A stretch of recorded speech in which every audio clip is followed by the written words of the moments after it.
السلام عليكم ورحمة الله وبركاته. بلينك يا إسلاما بلينك يا قالين.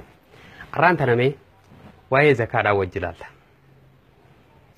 يرون زكاة خنة تاني رجالتون باتي رمضان خيسا هاتو مالي يرون داو زكاة خنون نمتا هاتو مي أران تنا رمضان برخنا سببي فتشودا مي واي زكاة إسلامني زكاة كمكان زكاة خيسا أران تنا خلالو زكاة مالكاتي زكاة مالكا أكمي بهالاتا وانجو زكاة واحد دور راهبا فكين يفوري راني بها ري راني بها قال راني بها مالك الراسني بها مي زكاة مالك الله رب زكاة مالك أجزي دبتو والذين يكنزون الذهب والفضة ولا ينفقونها في سبيل الله جئت ربين إساني فأذابني لا ليس أنا كجر خنانو فيما يجو وري زكاة هوري ربي ساني خنني مالك ربي ساني خنني مالك الذهباتي في ميتا خنني إساني خنني خنرا ورين زكاة خنني إساني عذاب لا ليس عذاب حماتو إساني بجرانون جربي خنافي مسلم نهندنو دركما جهلاتي سون تاني دركما ربي خيسر رجلو زكاة خنا تاجو ما خنافو إن شاء الله رانتنا زكاة الإسلام أخون أكمل باوان جو وجيلال نبي كين صلى الله عليه وسلم واي زكاة مالك أجزي دبتو زمان إساني خيست وني مالين اتفايا دمن مالك أخمي جنة لالون دركما تادلو درسوج مالين زمان إرجما ربيتي اتفايا دمن مالك أجو سلاماتو توجر توكو دنانير جام توكو مو لما فان درهم جام مالك ألمان خنا فيدا مودان مالينو أرانتنا ويا أرانتنا جرو خناتي ماليني دنانير جنوه نبي درهم جنوهن مالك أكم يو يني حلالو تاده مالك دهباتي في يو خوركي دافي مال وركي خجنون نبي يو خانو ميتا يو خانو كرشي خجنون مالك خنا ماليني غافسان إسان تفيدا من جتشور أكم مالك أت بيتيا في غرغرتا إساني غيسا كنا فيدا من زكاة خباسان إس مالك خنا راهي تريد غافسان جتشور أرانتنا زكاة يتخاننو ماليني سننجرو قرشي تجرا مالك قرشي يوخانو ماليني أرانتنا جرو مالك ورقاداتي مالك دابا في ورقي سنيمتي الدنيا يوغاني في لالتو دابا في ورقي نكون حتمو في خانة الدمي سنان غير ورقات ججيران إيكو ورقات ججيران ورقا مالك خانا راوا كمكان ريال سودي رقمي ماليني با أكاس ممس مالك بري توبيا راوا كمبا دولار راوا كمبا وخانا غباب سيني بوجيلا إن شاء الله أكا علماء كتاب الددا خيسان نوبريسان قرآن الددا إرجع سوداني خرا خنان مي جباب سنة وجلال ورين زكاة بابا شرافي أكا سمعت أكاتا مالك الرزقان التبوي سنة رارسي نهر دفان سنينجا دران درسي وننو تبيه خوك أمنو درهم ربلا مجتشون مال جتشون دينار ربلا مجتشون مال جتشون وان جوبرو تنوراي جمجتشون دران درسي واهون تدرا خم بيه خوك أمنو خنا جتشون درهم ربلا مجتشون دينار ديدم جتشون خن زكان الرابو درهم ربلا ما يخاو دينار جزء ديبنا دينار ديدم الراهبا ديناري مالك ورقيلاتي درهمني مالك ميتاتي يخانو سيلفر كجنو نفان إنجليزي تينجتشون مالك خانة جتشون مالني زكان الرابو جتشون أرانتنا الدنيا هيوني علماء ديناري توكو هنجرامة يرو أمان تناخنا ججيرو راف هدو تراك كاتوران ولما dur yeroo giraamaa kan jirrellee firii garbuu meeqata diinaarri tokko firii garbuu yoo olmazzannee meeqata jaanii hatta firii garbuuti wajjin gariin firii garbuu dhibbata akka taakajee jira ila haddii kanaatti cinqachuu turan beekuudhaaf maallaqa ammaa jijjiiruuf jechuudha haa ta'u garuu har'aan tanaan ulamaa'onni irratti dalaganii waa hundaa fixanii jiran diinaarri tokko maallaqni dahaba giraama keenya giraama yeroo ammaan tana jiru kana giraama ittiin fayyadamnu giraama immoo warqii fi dahaba faatti mana warqii dheenee ittiin madaallu kana 85 ta'a jaan gara biraatiin dirhamni 200 yookaanuu dirhamni 200 ka gaafa ergama rabbi ittiin fayyadaman sun dirhamni 200 san maallaqa gara giraama ammaan tanaatti qarshii yookaanuu birrii hajaanin yookaanuu maallaqa meetaa kan ammaan tana jiru kana yookaanuu silver kajennuun kana kan magaalaa irratti namni ittiin fayyadamu kana isa kana giraamaan gurgurama kuma beeytan jechuudha giraama meeqaatu tutu dirhama 200 ka gaafa ergamaa rabbii san ta'a jennee beekuun dirqama nurra ta'a jechuudha dirhamni 200 giraama 595 ta'a jaanii ulamaayin waan daawji kalkuleeta godhanii fixanii lafa kaayanii jiran dirhamni gaafa ergamaa rabbii sun habbaan tokko meeqa ta'a waan jiru beekuun fe'iisa ammaa sitti aansuudha dhibbi lama yookaan fi 595 haa ta'u ta'ee dirhamni tokko hoo meeqa ta'a waan jiru yookaan giraamni tokko wanni nu fe'iisa ammatti aansuudhaan diinaar habbaan tokko giraamni tokko maallaqa biyya teenyaatti meeqa ta'a jechuudha giraama beeyne eega giraama beeynoonni nu cunqun jiru giraama 595 ta'a maallaqni kee yoonii fi giraama silvarii jechuudha silvarii jechuun wanta hamartii fa'aa irraa tolfatan kanaan ijaan wanta hamartii wantoota adda addaa silvar ka jennu kan isa 200 raanabiin keenya kafaluu ture isa yoo meeqa qabaatte yookaan maallaqni kee yoo meeqa bituu danda'e waan kana abbaa meeqa bituu danda'e silvar kana bituu danda'e zakaan sirraa gaha waan jiru jechuudha ture tursoo zakaan hangam takkarraa gahaa eega beektu zakaa baafatta jechuudha kanaaf meeqarraa gaarii eega akkas ta'e 500 fi giraama jechuudha giraama 500 fi 95 irraa eega bahee maallaqa keenyatti giraamni tokko meeqaa beekuu qofa nu fe'isa jechuudha giraamni tokko har'a magaalaa dheexee gaafatta akkitti zakaa kee baastu magaalaa dheexeetuma giraamni tokko silvariin yookaan giraamni tokko meetni giraamni tokko meeqa ta'a itti gaafatta har'a ani kunoo magaalaa Dirreedawaa deemee gaafadheen dhufe iseen gaafadhu giraamni tokko 45 naan jaan 45 hin baay'isuudha maallaqa kee yoo hangas haga'u ta'e waggaa baay'istee harkatte hangas haga'u yoo ta'u ta'e zakaan sirraa gahee jira jechuudha akkuma ammaan tanaa asirratti footoo gubbatti agartu kana dirhama 200 dirhamni 200 giraama yeroo ammaan tanaa addunyaarra jiru kanatti giraama silvaraa giraama yookaan silvaraa har'a addunyaarra jiru kanatti 595 ta'a dirhama 200 jechuun giraama 595 ta'a eegasiifuu giraamni har'aan tan addunyaarra binneettiin gurgurachuu jiru kan silvarii kan yookaan meetaa jechuudha beekamaadha magaalaa hundarra jira jechuudha giraamni eega zakaan kanurratti wajjabu giraama 595 ka ta'u ta'e qiimaa isa kanaa barbaaduu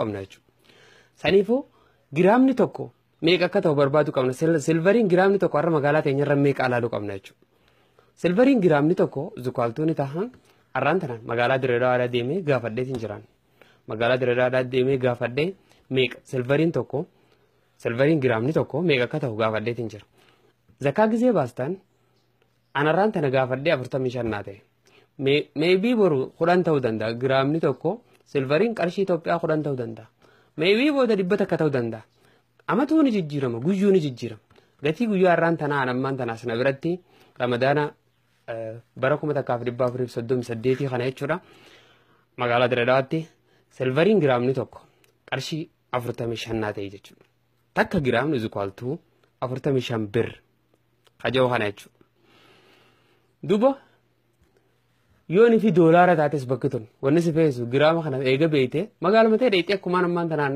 45 giraamni tokko 45 ta'u harkadda kanatti meeqa akka ta'e qofa beeku godhachuu wanni si feesu yookaan nama bilbiltee saayiba keetiin naa gaafadhu jechuudha giraamni tokko meeqa akka ta'e magaalaa hundarra waan jiruuf jecha reedduu magaalaa gurguddoo keessatti beekamaadha kun akkuma ammaan tana birrii Itoophiyaatti kana ta'e kana riyaala suudii yoo suudii jiraattes riyaala suudiitti yoo nifi Ameerikaa jiraattes doolaara Ameerikaatti giraamni tokko silvariin meeqa akka ta'u beekuu dhoonni siraa barbaachisa jechuudha. Anammoo har'aan tana Dirreedawaa irra gaafadhee 45 naa ta'e jechuudha. Har'aan tana mee kaalkuleetara mataa kiyyaa kan magaalaa Dirreedawaatti guyyaa har'aan tanaa dalagee zakaan hanganarraa bara kana keessatti yookaan guyyaalee amma jirru kana keessatti ni ga'a jechuu kanneen irraa mirkaneeffadhe kanaan inshaallah isiniif dalaga. Isinis kaalkuleetara kana dalaguuf wanni isin feesu 45 tana bakka nama 45 godhe tana isinis giraamni tokko magaalaa teessanii meeqa akka ta'e qofa beeku dhoonni isinirraa eeggama jechuudha.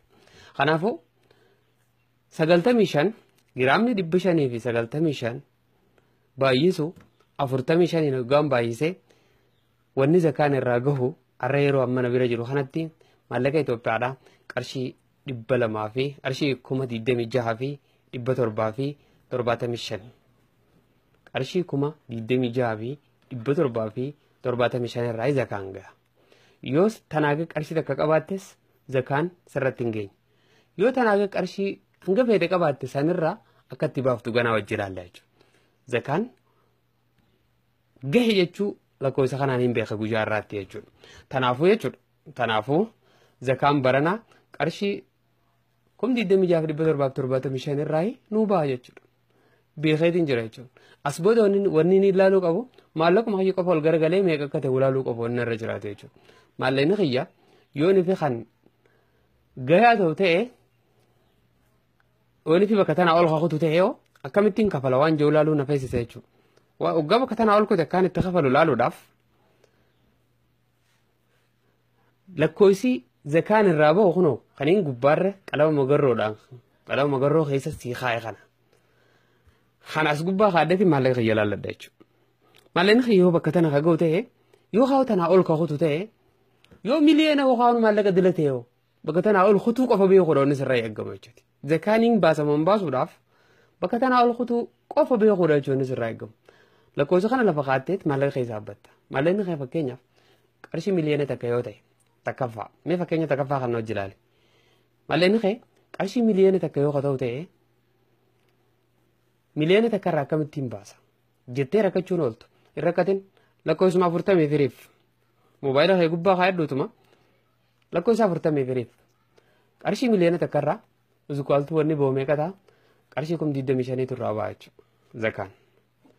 Fakkeenyaaf qarshii 50 yoo qabaatte 50 keetis 40 firuudhaan isirraa eeggamu. Maallaqni kun yoo fedhe doolaaraa haa ta'u yoo fedhe birrii haa ta'u yoo fedhe waan fedhe haa ta'u lakkoofsa san 40 firuudhaan isirraa eeggamu jechuudha. Achi boodaan yoo ni fi fakkeenyaaf doolaaraa haa ta'u birrii haa ta'u 50 yoo qabaatte 40 gisee jettee qarshii 1,250 irraa baasta jechuudha. Maallaqni kun kafadhe haa ta'u. Sadaffaa fakkeenya sadaffaa haalallummaas wajjin. Maallaqni kun yoo ni fi qarshii 100 takka ta'e fedhe doolaaraa haa ta'u fedhe birrii haa ta'u fedhe kafadhe haa ta'u zakaa ga'uu eega beeyte booda jechuudha. Maallaquma qabdu eega zakaa ga'uu beeyte booda maallaquma waan qabdu guutuu fuutee 40 firuudha. Wanni sirraa eeggamu. Meeqa ta'a? Yoo 100 takka taate 2,500 irraa baha jechuudha. Fakkeenyaaf yoo qarshii 5,000 qabaatte qarshii 5,000 fi maallaqa keenya zakaan irraa bahu walirra laallannee gahee irraa ol kutee hin kunne. Saniifuu yoo sababa baneettee sadaqaa biraa sadaqatte malee zakaan sirratti waajibamte jechuudha. Kanaafuu inshaallah bifa kanaan zakaa keenya baafachuu qabna jechuudha. Ulamaa wanni ammaas hoggaanii fi qiyaasnu meeta irratti qiyaasna moo warqii irratti qiyaasna waan jiru irratti haasawa godhanii turan. Meetini warqiin hedduu gatiin isaa ol kaadha. Miskiinaafis miidhaa fida. Maallaqaas gara qarshii kuma hedduutti ol siqaadha. Akka irra hedduu namaa zakaan baafanneef sababa ta'a yeroo ammaan tanaa garaagarummaan difaransiin gaafa duraa walitti dhiyaatullee garaagarummaan warqii fi meeta hedduu jiru irra hedduu dafagaatee jira. Kanaafuu kan nuti irra deemuu qabnu eenyu meeta irra deemuu qabnaa jaan yookaan silver ka jennuun kana irra deemuu qabnaa jaan. Arraan tana magaalaa dheedni gatii zakaa baafachuuf gatii isaa kan nuti gaafachuu qabnu silveriidha malee goldiidha miti jechuudha. Goldii yoo gaafanne goldiin hedduu gatiin isaa qaaliidha. Kanaafuu eenyu irra deemuu qabna silverii irra deemuu qabnaa jaanu lamaa'in kam irra deemuu qabnaadha. Hoggaanii fi kaalkuleet goote giraamni 95 yoo feete riyaalaan kaalkuleet godhi yoo suudii jiraatte yookaan Ameerikaa jiraatte dhayxeetuma doolaara meeqa tahaa qofa beekuudha.